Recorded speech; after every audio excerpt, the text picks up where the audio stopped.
Good morning. Welcome to the first edition of Hamilton Research Hub. This is part of McMaster Textbook Network. And in our new series, our goal is to present the best of the research done in Hamilton, both to raise the awareness of the excellence happening here, as well as to connect people with a similar interest. Our goal today is to present the research done by Professor Patricia Liaw. Professor Liaw, the floor is yours. Thank you very much, Roman. It's a pleasure to be invited to share my research with the McMaster Textbook of Medicine. I am a professor in the Department of Medicine, Division of Hematology and Thromboembolism. And I'm also the interim co-director of TARI, which is the Thrombosis and Atherosclerosis Research Institute. So I put together a couple of slides. It's around 15 minutes long. And it's really just an opportunity to share my bench-to-bedside journey in translational sepsis research. So my lab is actually located at, as I mentioned, TARI, shown here on the left. So we're a joint research institute between McMaster University and Hamilton Health Sciences. And we're focused on identifying the biological triggers that drive cardiovascular diseases such as thrombosis, atherosclerosis, stroke, and bleeding disorders. And the unique thing about TARI is that it's located next to the Hamilton General Hospital. So for me, that provides a unique opportunity to bridge mechanistic lab-based studies with clinically relevant research. So within this research environment, a central focus of my work is to study thrombosis, in particular microvascular thrombosis in the context of sepsis. When we're thinking about the pathophysiology of thrombosis, the classic framework is Virchow's triad, which describes three major factors that contribute to clot formation. The first is stasis or abnormal blood flow. The second is some sort of injury to the vessel wall, so that could occur due to trauma, surgery, or catheters. And then the third is a hypercoagulable state, as seen with inherited thrombophilia, such as antithrombin deficiency, protein C deficiency, or acquired conditions such as cancer or pregnancy. Now, although this triad remains a useful framework, quite a bit of research over the past 2 decades has identified the innate immune system as being a significant fourth player in this process. Innate immune cells, including monocytes and neutrophils, they interact with platelets, coagulation factor, and the vessel wall to promote thrombus formation. So this close interplay between immunity and coagulation is referred to as immunothrombosis. And this process can be triggered by different pathological conditions, such as sterile inflammation in the context of venous thromboembolism, trauma and surgery, or infection. So most of this presentation would be on sepsis, and also autoimmune diseases, as well as cancer. In the context of infection, immunothrombosis is considered a beneficial mechanism of innate immunity because the clots actually help to recognize, contain, and destroy the pathogens. But dysregulated immunothrombosis is associated with the formation of microthrombi in the small vessels. So we can think of immunothrombosis as being a double-edged sword. On the one hand, it exerts protective effects through trapping and destroying microorganisms. But on the other hand, it can lead to impairment in tissue perfusion, causing systemic endothelial injury. And in severe cases, it could lead to disseminated intravascular coagulation. So what are the key players in this process? Circulating monocytes are important because they are the only intravascular cells that will upregulate the receptor tissue factor in response to pathogens. Tissue factor, as we know, is the initiator of the coagulation cascade, and it's through the extrinsic pathway. Monocytes can also secrete high levels of inflammatory cytokines. Neutrophils, through the release of neutrophil extracellular traps, also known as nets, and I'll discuss this a bit more depth later, provide a physical scaffold that can trap red blood cells and platelets, thereby contributing to the growth of the clot. Platelets, of course, are important for amplifying coagulation. They also release procoagulant molecules such as polyphosphates, and they can induce the formation of nets. And then finally, endothelial cells under inflammatory conditions can express adhesion molecules, which will attract leukocytes. They also lose anticoagulant molecules on their surface, such as thrombomodulin, and they can release von Willebrand factor, which is important for recruiting platelets, followed by platelet activation.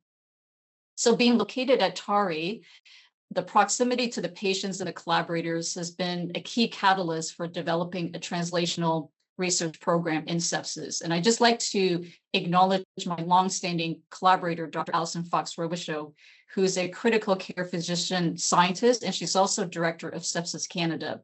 Her expertise in sepsis has been central in aligning the lab-based studies with clinically meaningful problems in sepsis. The most current definition of sepsis is the sepsis 3 definition, which describes sepsis as a life-threatening organ dysfunction caused by a dysregulated host response to infection. So operationally, it is defined as an increase in the SOFA score greater than or equal to 2. And the score evaluates 6 different organ systems on a scale of 0 to 4, and that includes the cardiovascular, hepatic, renal, neurological, respiratory, as well as the hematological system. At the global level, sepsis is recognized by the World Health Organization as a major global health priority, with over 50 million cases and 11 million deaths worldwide. It remains the leading cause of death in the ICU, with the mortality rate of 20% and as high as 50% in patients with septic shock. Sepsis survivors also suffer from long-term physical and cognitive impairments, and there's an increased risk of cardiovascular events persisting for at least 5 years following hospital discharge. Within Canada, we have over 100,000 cases per year, with an economic burden of over $2 billion. So what are some shared mechanisms by which different types of pathogens can trigger immunothrombosis? We know that pathogens can trigger clotting. So in the case of bacteria, they bind to toll-like receptors on the surface of circulating monocytes. That causes monocytes to upregulate tissue factor, which will then trigger blood coagulation. Similarly, enveloped viruses can acquire host-derived tissue factor, and by doing so, it can also initiate clotting. Pathogens also trigger inflammation because the activated monocytes will release high levels of inflammatory cytokines that will damage the endothelial layer of blood vessels, and that can also cause vascular leak as well as cause activation of platelets. The inflammation in turn will recruit immune cells such as neutrophils, and when they're activated, neutrophils undergo a unique form of cell death that causes them to release antimicrobial molecules as well as circulating DNA and histones. So the end result is immunothrombosis, which can lead to venous thromboembolism as well as disseminated intravascular coagulation in sepsis. So as part of the translational research that we have been conducting over the years, one of the key findings in our studies is that plasma from ICU patients with sepsis contain very high levels of extracellular DNA. So where is this DNA coming from? When neutrophils are activated, they release neutrophil extracellular traps called nets, which are web-like structures composed of DNA and DNA binding proteins. The most abundant one is histones, as well as antimicrobial proteins such as neutrophil elastase and myeloperoxidase. We've shown that DNA can trigger blood clotting, and it does so by activated the intrinsic pathway through activation of factors 12A and 11A. It also inhibits fibrinolysis. So we showed this using clot turbidity assays, where we compared plasma samples from healthy individuals with patients with sepsis that contain very high levels of the circulating DNA.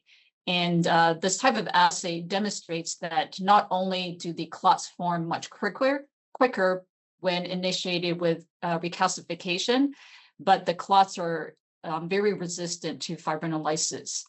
mechanistically, the reason that DNA can inhibit fibrinolysis is that it can inhibit the enzyme plasmin. So it binds to plasmin as well as to fibrin and prevents the enzyme from digesting the fibrin clot. So we can think of the circulating DNA as a dual action driver of immunothrombosis. In addition to triggering blood coagulation and inhibiting fibrinolysis, it serves as a structural scaffold that can trap platelets, red blood cells, leukocytes, and fibrin within the developing thrombus.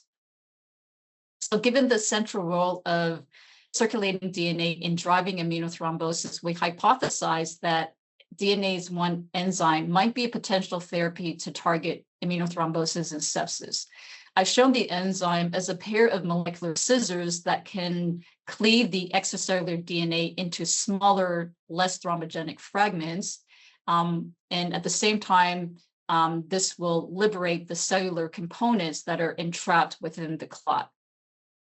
In animal models, we found that when we administer this enzyme, not only does it reduce organ injury, but it also improves outcome. And we demonstrated this using mouse models of polymicrobial abdominal sepsis. So the next question we asked is, in patients, do high levels of circulating DNA contribute to poor outcome in sepsis? To answer this question, we partnered with the Canadian Critical Care Translational Biology Group, and we worked with investigators across the network.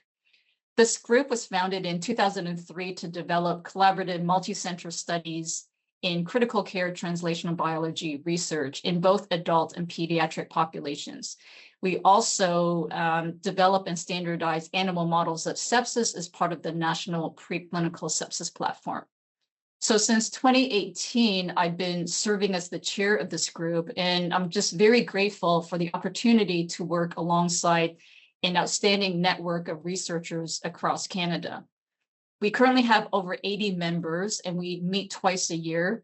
Our membership includes critical care physicians, PhD scientists, veterinarians, graduate students, as well as research coordinators.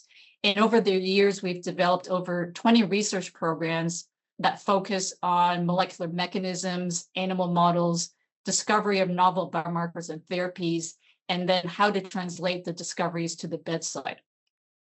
So to answer the question of whether high levels of circulating DNA contributes to poor outcome, we initiated the dynamic study. So this is a prospective observational study involving 9 academic ICUs across Canada.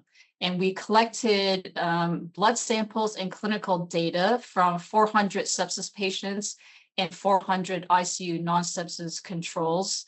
And the samples and clinical data were collected daily for the first week and then weekly out to day 28. To conduct the multi-center study, we had to first seek funding from CIHR to develop the hard infrastructure. And this includes providing all the centers with centrifuges, freezers, barcoding software to be able to track and store the samples.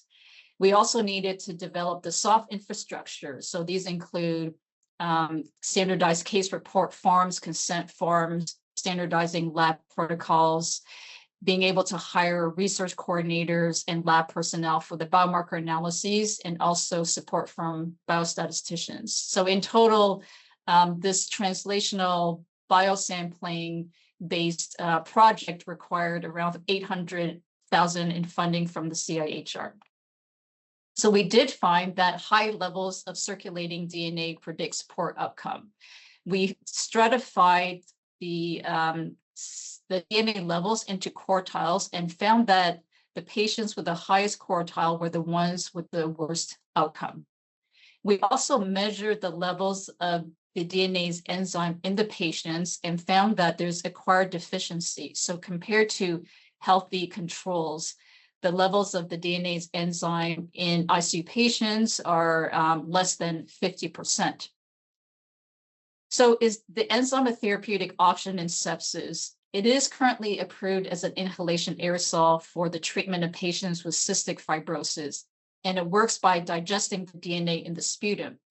So we asked the question, can we repurpose the DNase for sepsis, and specifically as an intravenous treatment. So again, we had to seek funding from CIHR to conduct a phase 1 dose escalation and feasibility study. This is a 2-center study with investigators at Montreal as well as at McMaster University.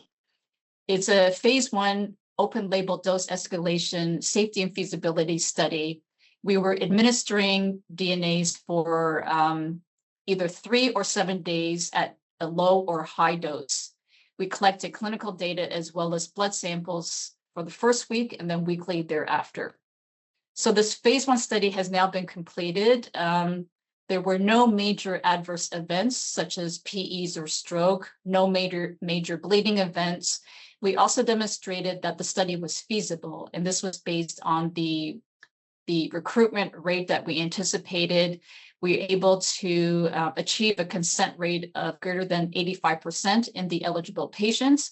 And we also demonstrated that it's possible to adhere to the treatment protocol and the biobanking with fewer than 5 protocol deviations. So the next steps would be to develop a phase 2 DNase I clinical trial. And we are considering an enrichment strategy where the levels of circulating DNA will be measured and patients enrolled based on those with the high DNA levels. And just very briefly, I just want to mention a couple other ongoing studies that we're conducting to improve outcomes in sepsis. So I mentioned the clinical study with DNase enzyme. We're also exploring antihistone agents in preclinical models. The most abundant protein within neutrophil extracellular traps are histones. These are positively charged proteins that form complexes with the extracellular DNA. Histones, in many in vitro and animal models, have been shown to exert harmful effects. So they can trigger cell death pathways, they can induce inflammatory responses, they can upregulate tissue factor expression, so they're procoagulant, and they also activate platelets directly. We're also standardizing animal models as part of the National Preclinical Sepsis Platform. We ensure that clinically relevant supportive therapies are included, such as antibiotics and fluids. We use both sexes of animals. We compare young versus aged animals.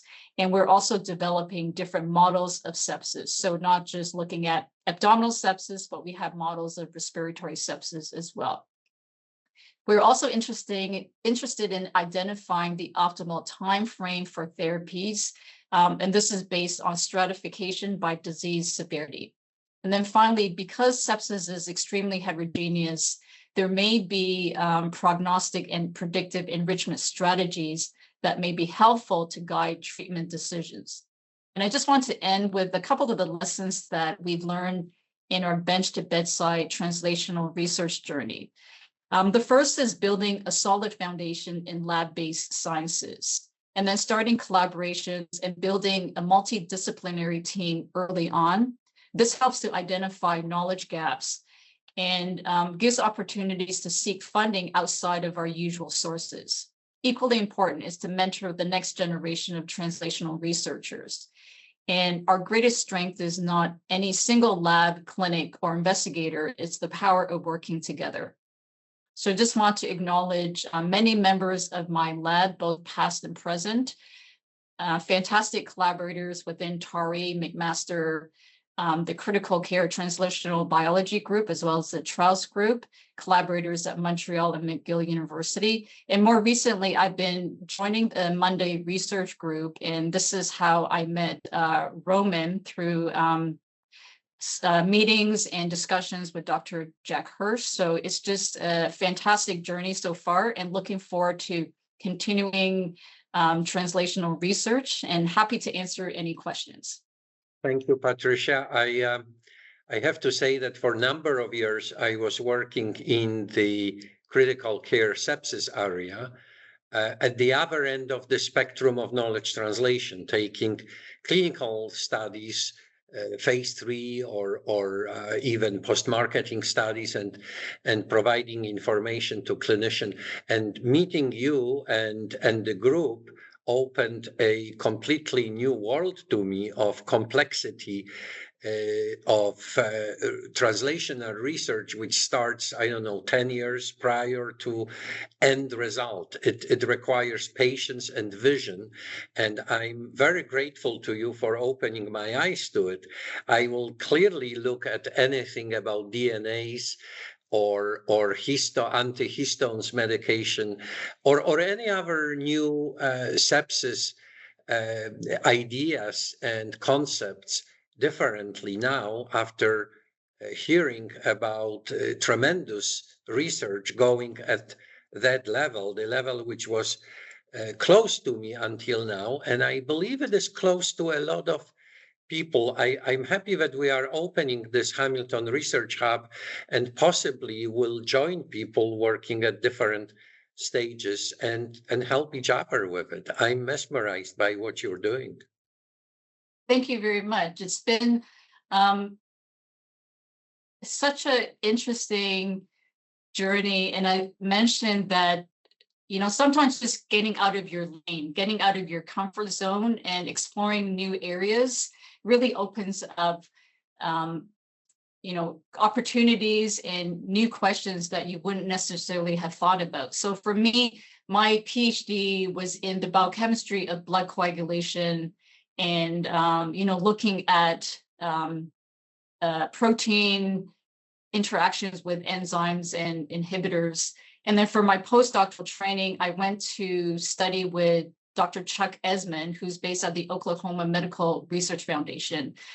Some of you may remember him because he was the one who developed recombinant activated protein C for the treatment of patients with sepsis. So that was a finding based on decades of research looking at the intersection between inflammation, coagulation, and the immune system. So coming back to McMaster, I think having the background in coagulation, hemostasis was definitely helpful in trying to understand some of the crosstalk between infection and immunity, and also how that contributes to microvascular thrombosis.